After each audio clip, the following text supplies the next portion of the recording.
They thought their knowledge could save them. But deep inside this forest, they were about to learn a lesson they would never forget. 4 scholars were traveling through a forest.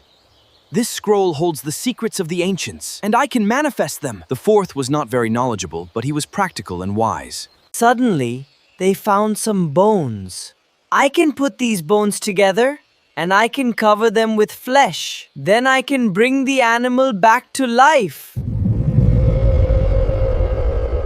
The wise scholar looked carefully at the bones. He suddenly realized what they were. Wait!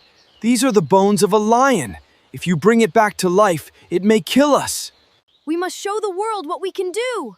But the other scholars refused to listen.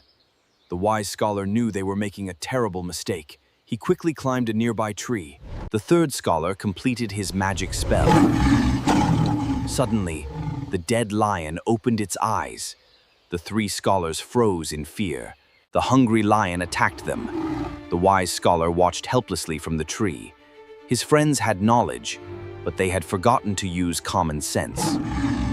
They had great knowledge, but no wisdom. Moral: knowledge is powerful, but without wisdom, it can become dangerous.